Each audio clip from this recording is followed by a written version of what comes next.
You think blood is the ultimate shield? Think again. After 3 freezing years in Alaska, I returned to the $600,000 house I bought for my mother. My sister-in-law opened the door, dripping in designer silk, and told my dusty, unrecognized self that the maid was out back. That maid was my own mother, scrubbing pool tiles in the blistering Texas sun. That was the exact second I decided to burn their fake empire to the ground. Hello to the wonderful audience of Maya Revenge Stories. I want to thank you sincerely for your continuous support, but I have some important news to share. Unfortunately, YouTube has completely demonetized our channel, leaving us without the budget to operate, which means we will be forced to stop uploading new videos here in the near future and will transition our operations entirely to Patreon. If you find today's story compelling, please support us by joining our Patreon channel, where you can listen to even better, exclusive true stories.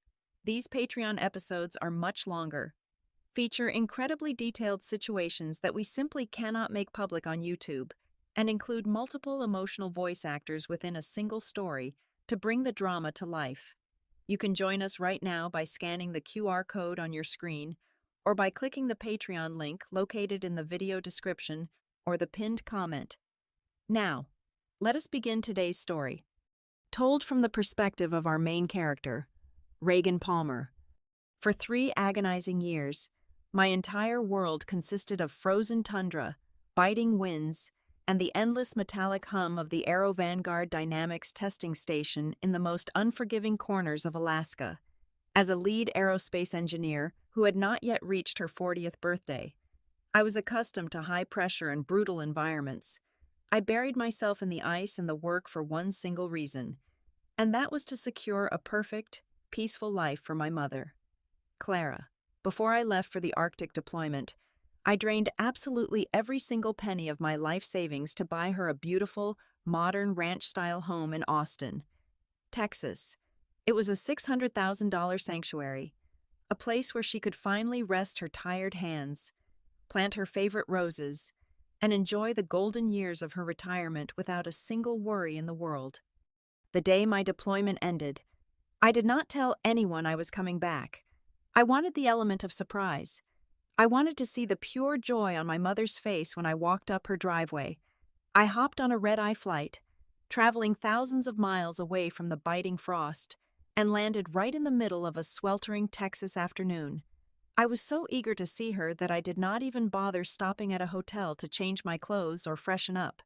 I was still wearing my heavy, faded canvas work pants, scuffed steel toe boots, and a thick, oil-stained jacket with a knit cap pulled low over my forehead to hide my unwashed hair.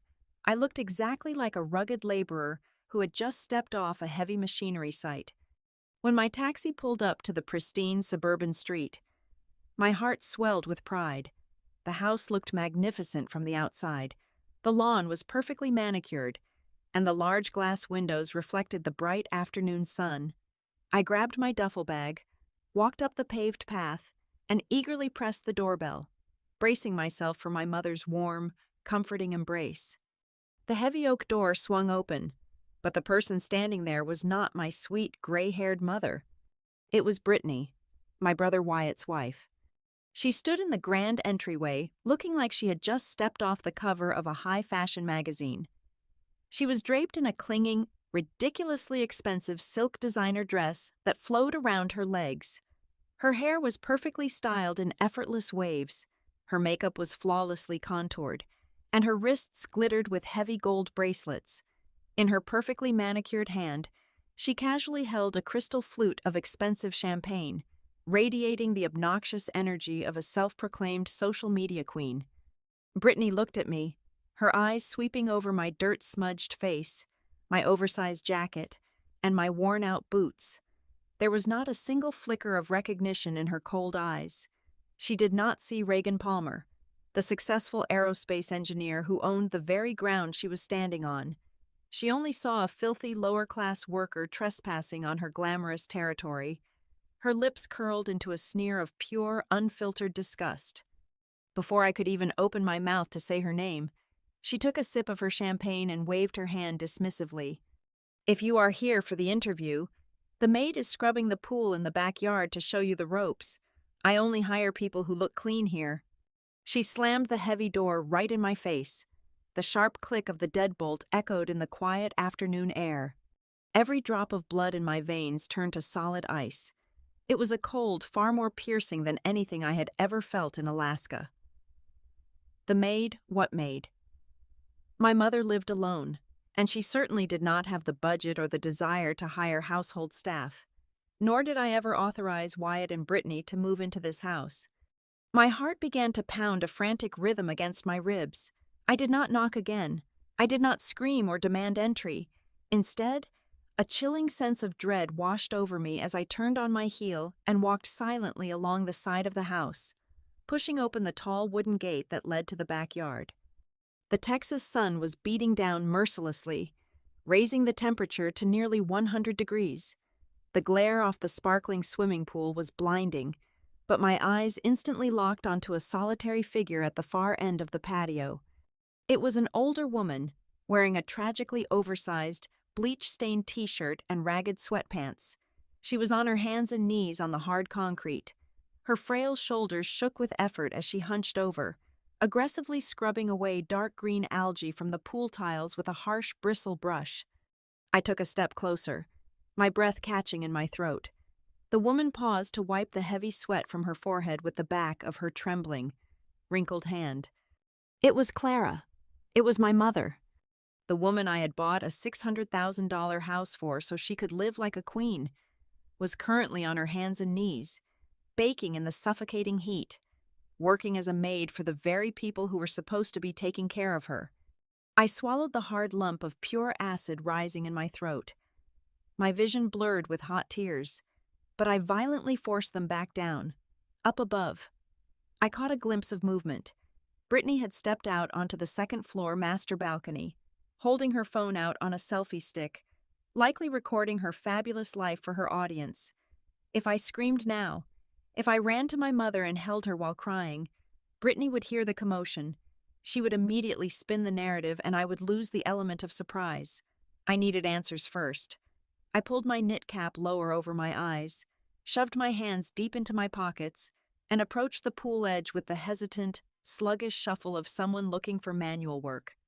"Excuse me," I said, keeping my voice gruff and low. "The lady inside said you could show me what needs cleaning." The frail woman stopped scrubbing. She let out a heavy sigh, her shoulders slumping as she slowly turned her head. Her face was flushed a dangerous, dark red from the heat, and deep lines of severe exhaustion were etched around her eyes. She looked up at me.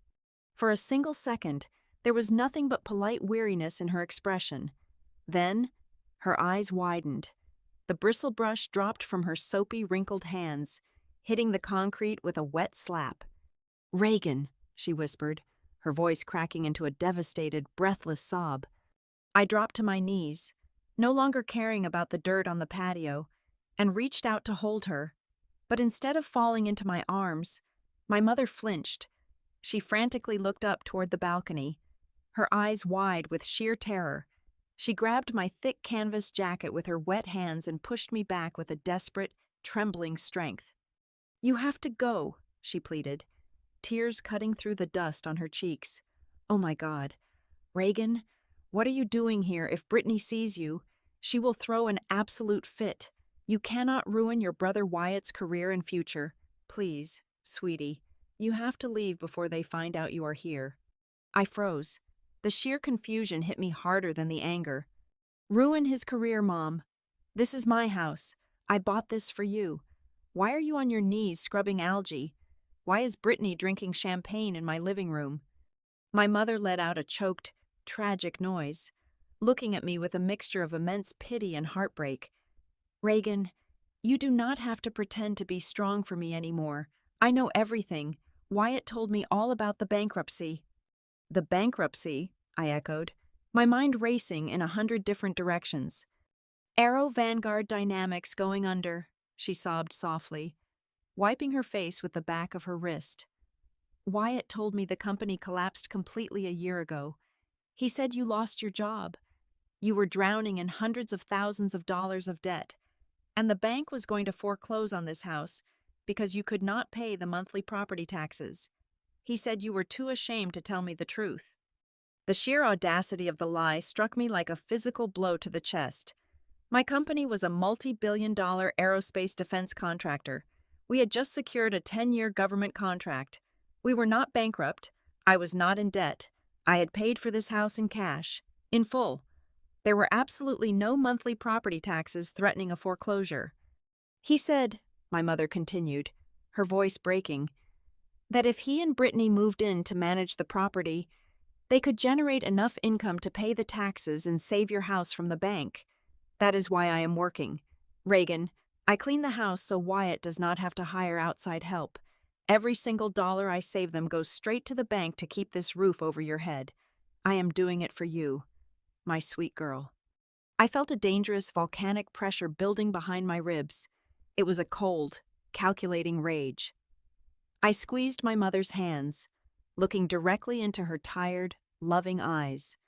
Mom, listen to me very carefully. I am going to leave right now, just like you asked. But I promise you, I am going to fix this. Do not tell them you saw me. I stood up, turned my back on my own home, and walked out the wooden gate. I did not stop until I was sitting in a quiet coffee shop 3 miles away, my laptop open on the table. The aerospace engineer in me took over. I bypassed all emotional breakdowns and went straight for the data. It took me exactly 14 minutes of searching online platforms to uncover the breathtaking scale of their scam. Wyatt and Brittany had not just moved in. They had listed my property as an exclusive, high-end luxury retreat on a popular vacation rental site. The nightly rate was staggering. The calendar showed the house was booked solid for the past 20 months. There were dozens of glowing reviews praising the immaculate cleanliness and the unobtrusive, hard-working housekeeping staff. My mother was the housekeeping staff. She was doing backbreaking, unpaid manual labor under the blistering sun, convinced she was saving her disgraced daughter from financial ruin. And the money. The thousands of dollars pouring in every single week. I opened up a new tab and navigated to Brittany's public social media page. There it was. The champagne, the silk dresses. I cross-referenced the dates of the rental reviews with the timestamps on Brittany's shopping haul videos. A $5,000 handbag was purchased the exact same day a bachelor party checked out of my house. A $2,000 pair of designer shoes was bought the morning after my mother had to clean up a massive holiday weekend mess. She had rebranded herself as a self-made millionaire entrepreneur. Every single designer item she flaunted on camera. Every lavish spa day she bragged about to her hundreds of thousands of followers was paid for by the sweat, the tears, and the blind. Unconditional love of my mother. Wyatt and Brittany had turned my mother into a slave to fund a fake internet empire, using my house as the printing press. The betrayal was so deep, so completely vile, that I did not shed a single tear. Crying was for victims, and I was not a victim, I was an engineer. I knew exactly how to dismantle a faulty system piece by piece until nothing was left but rubble. I did not kick down the front door. I did not call the police right then and there. A sudden, chaotic explosion of anger would just allow them to play the victims, and I refused to give them a single inch of sympathy. Instead, I retreated. I checked into a nondescript business hotel 2 miles down the highway. Taking a room on the top floor, I bought a fresh legal pad, brewed a massive pot of black coffee, and began treating my own brother and his wife like a catastrophic engineering failure that needed to be systematically and surgically dismantled. My first move was securing my legal armor. I made an urgent, early morning phone call to my real estate attorney in downtown Austin. I instructed her to pull every single public record and private document associated with the address. I needed absolute, undeniable proof of ownership ready to be deployed at a moment's notice. Within 48 hours, my lawyer delivered a comprehensive binder. It confirmed that the deed, the property title, the homeowner's insurance, and every single utility contract from the city, water to the high-speed fiber optic internet were registered exclusively under one name, and that name was Reagan Palmer. Wyatt had absolutely zero legal standing. He was not a tenant. He was, by strict legal definition, an unauthorized squatter running an unpermitted commercial enterprise on residential zoning. Even worse, by lying to my mother about my financial status to extract free labor. He had crossed the legal line into felony elder financial abuse. But legal paperwork was only half the battle. I needed bulletproof, undeniable public evidence. I hired a private forensic digital investigator, paying him a premium, expedited fee to discreetly scrape and archive every single digital footprint those two had ever left on the internet. He worked through the night, mirroring the entire vacation rental profile. He downloaded the full calendar history, hundreds of guest reviews, and the hidden revenue estimates which proved they were clearing upwards of $12,000 a month. Next, we went after Brittany. We legally archived her entire social media presence.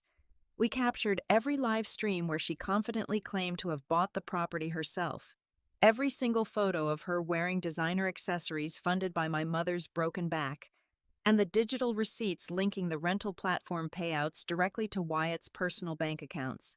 I made absolutely sure we had 3 separate, heavily encrypted backups of all this data. It was during this meticulous digital deep dive that my tech investigator flagged something incredibly useful. He forwarded me a heavily stylized, exclusive digital invitation that Brittany had just blasted out to a private VIP email list. This coming Saturday evening, starting precisely at 8 o'clock, she was hosting a massive networking gala right in my backyard. The occasion was a celebration of her hitting the milestone of 500,000 followers on her main lifestyle platform. The guest list was a who is who of the local internet elite. It included dozens of high-profile influencers, aggressive talent agents, and most importantly, regional representatives from 3 major corporate brands. Brittany was actively trying to secure massive, multi-year sponsorship deals with these companies, using my beautiful house as the ultimate prop to prove her worth. Sitting alone in that dim hotel room, staring at the glowing computer screen showing Brittany's smug, heavily filtered face on the invitation, a slow, freezing smile spread across my lips. I realized something profound. If I had simply called the cops and kicked them out on a random Tuesday afternoon, they would have quietly packed their bags, moved into an apartment, and immediately spun a tragic story online about how my mother and I were abusive and crazy. They would have salvaged their reputations. But Saturday night was a stage. It was the perfect, glittering arena to execute a flawless, fatal blow. I was going to strip away the only 2 things Wyatt and Brittany actually worshipped in this world, which were their fabricated social status and their stolen money. They wanted a captive audience to witness their glorious success. I was going to give them a spectacular, unforgettable show of their absolute destruction. Saturday afternoon arrived with suffocating heat, but my mind was operating with ice cold, mechanical precision. At exactly 1 o'clock in the afternoon, the first phase of the extraction commenced. A sleek black luxury medical transport van pulled into the driveway. I had spent the morning arranging for a specialized private healthcare team to pick up my mother, to ensure she would go without asking questions or raising alarms. I had a representative call her, operating under the strict guise of a mandatory, fully prepaid comprehensive physical examination provided by my former company. They told her it was a premium benefit that would expire permanently if she did not get into the vehicle right that second. The moment the heavy doors of the van closed and cleared the neighborhood limits, transporting her to a secure, 5-star wellness resort 20 miles away, the biggest vulnerability was removed from the board. She was finally safe. Wyatt and Brittany were also safely out of the way. My digital surveillance confirmed they had checked themselves into an ultra-expensive downtown spa for a 4-hour beauty treatment, preparing their faces for the flashing cameras of their grand event. The property was completely empty. At exactly 2 o'clock, my convoy arrived. I did not bring men with crowbars or battering rams. I brought a team of elite, high-tech private security contractors. We walked right up to the front door, moving in total daylight. I did not smash a window or drill out a mechanical lock. When I originally purchased this property, I had a state-of-the-art integrated smart home system installed. Wyatt thought he was incredibly clever by changing the basic user passcodes on the keypad, but he forgot he was dealing with an aerospace software engineer who held the original master administrative rights. I plugged my primary laptop directly into the exterior hidden diagnostic port near the garage. My fingers flew across the keyboard, tearing through their elementary security barriers in less than 3 minutes. I completely rewrote the core access source code for the entire property network. Every single security camera, every smart thermostat, every motorized window blind, and every magnetic door lock was instantly severed from Wyatt and Brittany's digital accounts. I transferred absolute, overriding control directly to a custom, highly encrypted application on my personal smartphone. The tiny green indicator lights on the security cameras blinked red for a fraction of a second, then went dark as they recognized my device as the supreme administrator. I became the ghost in their machine.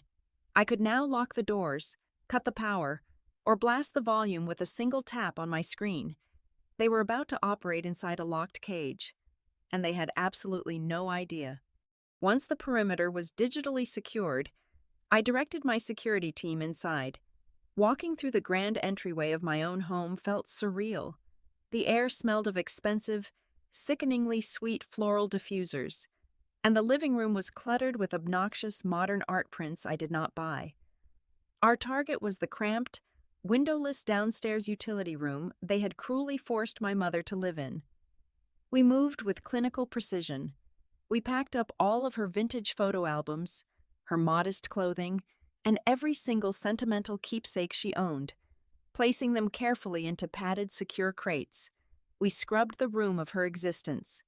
One of my security contractors looked at a ridiculously overpriced gold watch sitting on the kitchen counter and raised an eyebrow.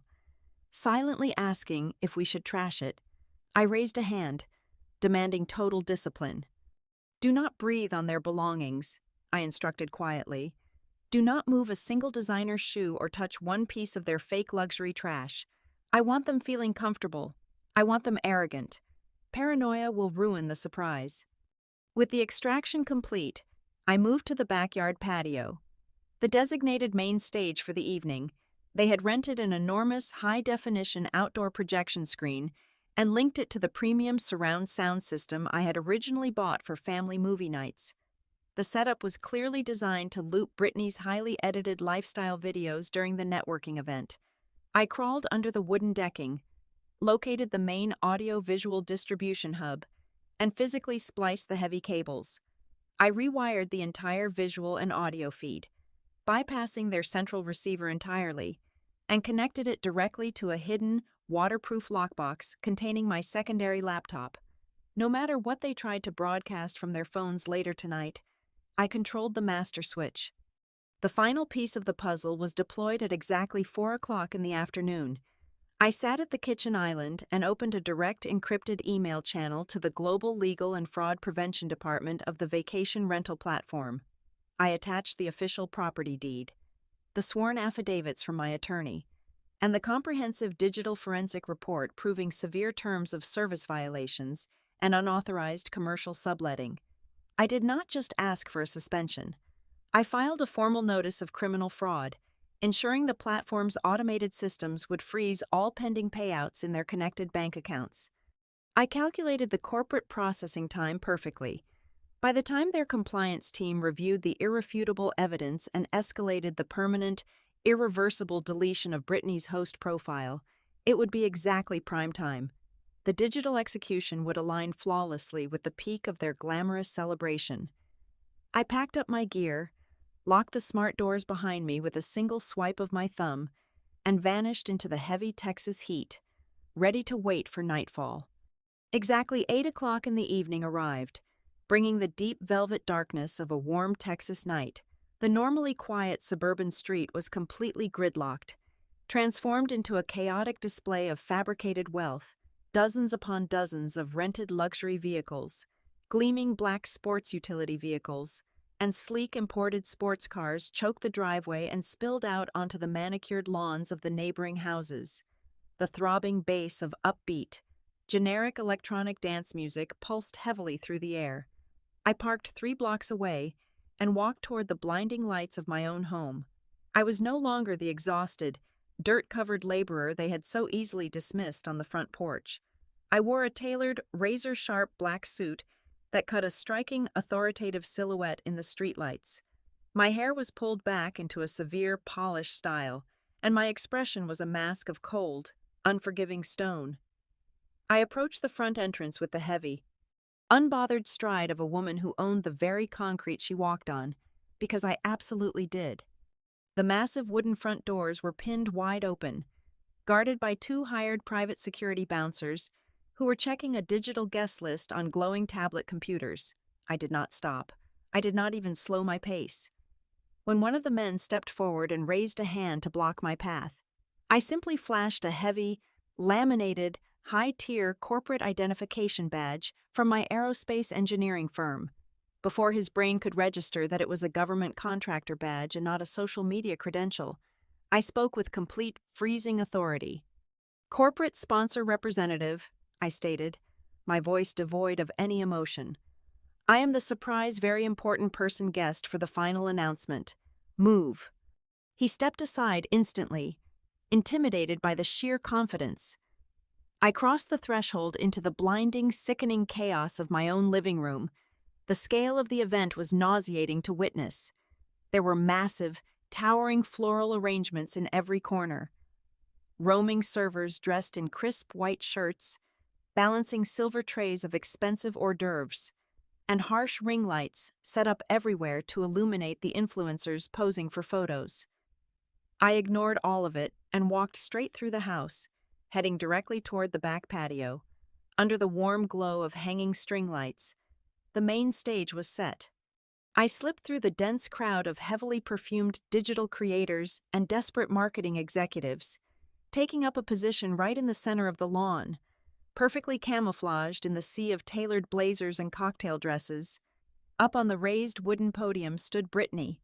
She looked radiant, draped in a clinging, sparkling silver evening gown.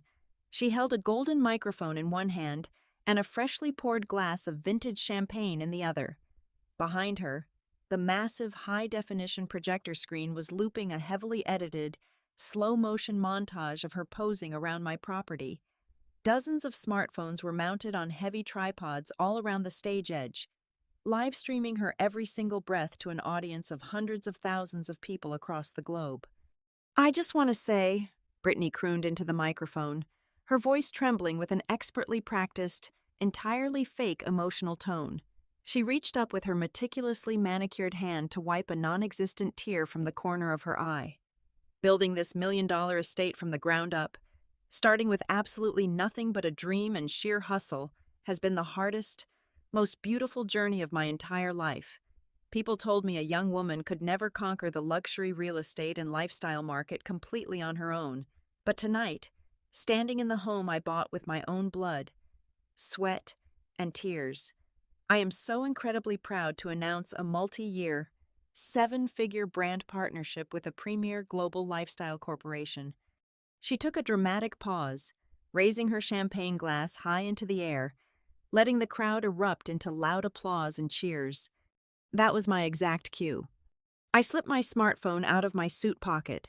I opened the custom administrative application I had coded that afternoon. My thumb hovered over the master override button for exactly 1 second. Then, I pressed it with absolute conviction. The transition was instantly catastrophic. The upbeat background music echoing from the expensive surround sound speakers abruptly cut off, replaced instantly by a deafening, high-pitched digital screech that made the entire crowd physically flinch and cover their ears in pain. Brittany gasped, frantically tapping her golden microphone, but it was completely dead. Her control over the environment had been violently severed. Then, the heavy, booming center channel speakers clicked back to life. My voice, recorded clearly in the quiet isolation of my hotel room hours earlier, echoed across the patio with the forceful, booming authority of a judge handing down a life sentence. "Welcome to my home, ladies and gentlemen. I hope you're enjoying the champagne, because every single drop was purchased with stolen money." The crowd froze instantly. Total, absolute silence dropped over the backyard like a heavy lead blanket. Brittany's heavily contoured face drained of all color in a fraction of a second, turning a sickly, ghostly white. She whipped her head around in pure panic to stare at the giant projector screen. The looping video of her glamorous lifestyle had vanished completely.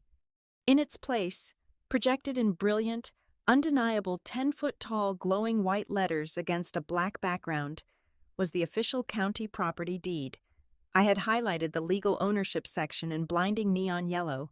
It read clearly, unequivocally, Reagan Palmer. My recorded voice continued to echo mercilessly over the terrified, silent crowd. My name is Reagan Palmer.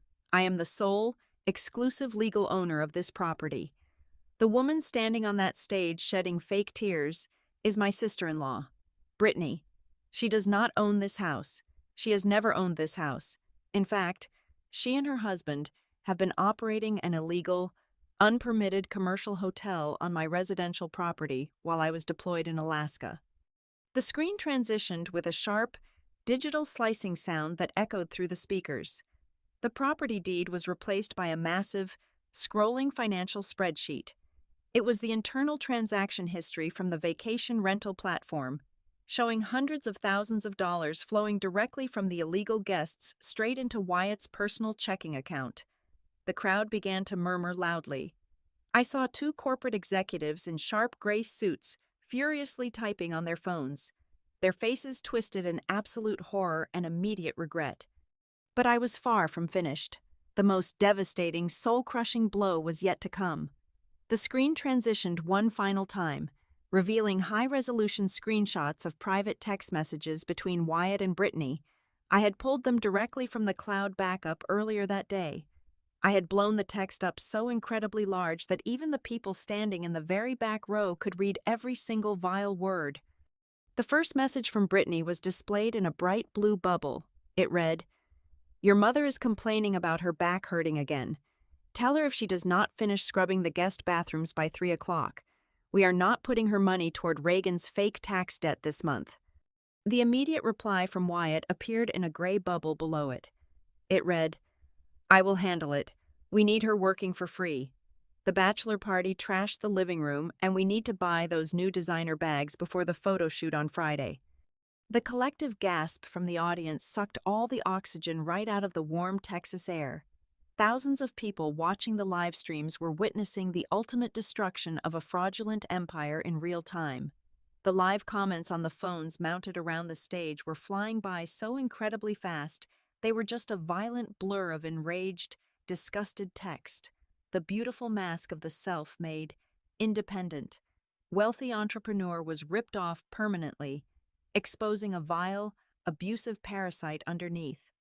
Brittany absolutely snapped, her fragile reality shattered into a million pieces.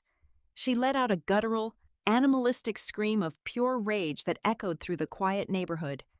"Turn it off!" she shrieked at the top of her lungs, her perfect posture crumbling instantly as she threw her full champagne glass directly at the projector screen. The heavy crystal shattered against the fabric, sending a sparkling rain of alcohol over the wooden deck. "It is a lie. She is a crazy, obsessed stalker. Turn it off right now." She dropped to her hands and knees in her expensive silk gown, abandoning all dignity, and began frantically crawling across the stage toward the heavy power cables connecting the projector to the wall. She grabbed the thick black cord and yanked with all her might, desperately trying to pull the plug from the electrical socket. She pulled and pulled, her face turning bright red with exertion, but the screen did not go dark. The projector kept beaming the cruel, abusive text messages directly across her frantic face. She did not realize that I had anticipated this exact desperate reaction. When I rewired the system that afternoon, I had locked the master power connections inside a heavy, reinforced steel security box bolted directly to the foundational concrete of the patio. She was pulling against solid iron. "Somebody help me!" Brittany screamed, tears of pure, unadulterated humiliation ruining her flawless makeup, leaving dark black streaks of mascara running down her flushed cheeks. She clawed frantically at the steel box, her expensive manicured nails chipping and breaking against the hard metal. She looked wildly into the crowd, begging the very influencers and corporate sponsors she had aggressively courted to save her from this nightmare. But absolutely nobody moved to help her. The sea of beautiful, wealthy people simply stared at her with expressions ranging from profound disgust to utter shock. Some people began stepping backward, trying to distance themselves from the radioactive fallout, and the cameras kept rolling. Every single desperate, pathetic yank of the power cord, every single sob of absolute defeat, was being broadcast to the entire world in high definition. She was completely trapped in a digital cage of her own making, and the blazing spotlight of truth was burning her empire straight to the ground. Suddenly, a violent roar tore through the murmurs of the crowd. Wyatt, who had been hiding near the outdoor bar, realized exactly who had orchestrated this absolute destruction. His face was twisted in an ugly purple rage as he aggressively shoved past two female influencers and lunged directly at me with his fists clenched. "You miserable witch, I'm going to kill you," he screamed at the top of his lungs. He did not even make it 3 steps. The two massive private security contractors I had positioned perfectly in the shadows stepped forward in absolute unison. They intercepted him with brutal, professional efficiency.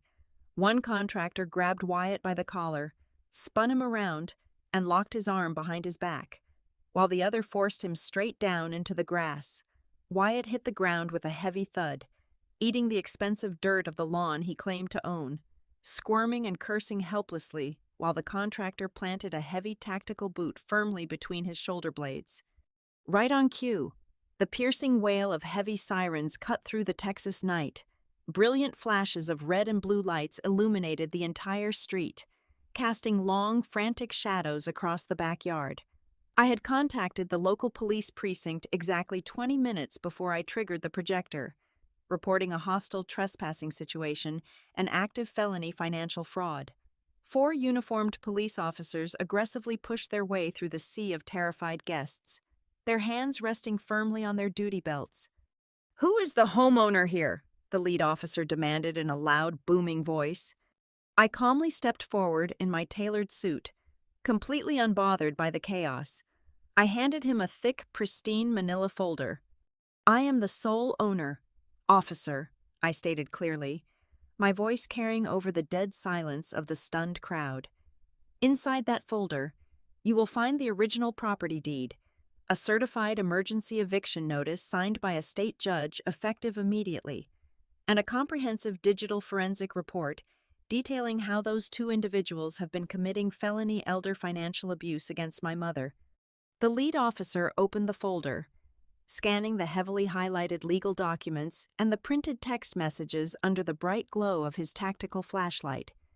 He looked down at Wyatt, who was still pinned into the grass, and then over at Brittany, who was now weeping hysterically on the wooden stage, clutching her ruined silk dress. The officer snapped the folder shut. He looked down at the pathetic couple with absolute disgust. "You two have exactly 30 minutes to gather whatever cheap personal belongings you can carry in your hands and vacate these premises immediately," the officer barked, his voice leaving no room for argument. "If either of you are still standing on this property when my watch hits 8:45, you will be leaving in handcuffs." That was the final, fatal blow. The crowd of influencers and social climbers did not stay to offer sympathy. They scrambled toward the exits like rats fleeing a sinking ship, desperate to avoid being associated with a confirmed criminal fraud. The 2 corporate marketing executives in the gray suits walked right past the stage. One of them looked directly at Brittany, who reached out a shaking hand toward him. "Do not ever contact our brand again," the executive said coldly. "Our legal department will be sending you a notice for breach of character clause by tomorrow morning. Your career is completely finished." He was absolutely right. The fallout was apocalyptic. By Sunday morning, the vacation rental platform had completely frozen Wyatt's bank accounts and forwarded their internal investigation directly to the district attorney, because thousands of people had witnessed the live-streamed text messages exposing the elder abuse. A massive internet campaign reported Brittany's social media pages en masse. By Monday, every single one of her accounts was permanently banned and wiped from the internet. Her digital empire evaporated into thin air. Wyatt found himself completely broke, drowning in a mountain of credit card debt, and staring down a grand jury summons for defrauding a senior citizen. The contrast of their absolute ruin to my current peace was profound. The house was finally quiet. The obnoxious art prints were in the dumpster. The suffocating perfume was aired out, and the home felt like a sanctuary again. I sat on the sunlit balcony, a warm mug of chamomile tea in my hands. Beside me sat my mother, resting comfortably in a soft, cushioned armchair, looking healthier and more relaxed than she had in years. She smiled softly at the blooming rose bushes in the garden below.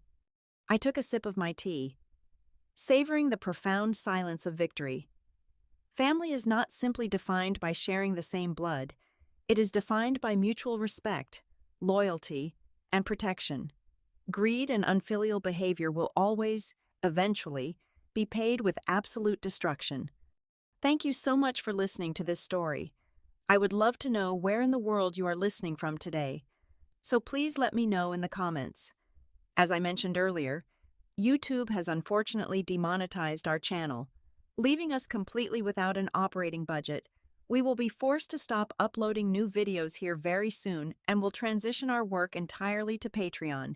If you enjoyed today's story, please help us keep going by joining the Maya Revenge Stories Patreon. Over there, you can listen to our best, exclusive true stories that are much longer and too intense to be made public on YouTube. You can join by simply scanning the QR code on your screen right now, or by clicking the Patreon link in the video description or the pinned comment below. Thank you for your incredible support, and I will see you in the next story on Patreon.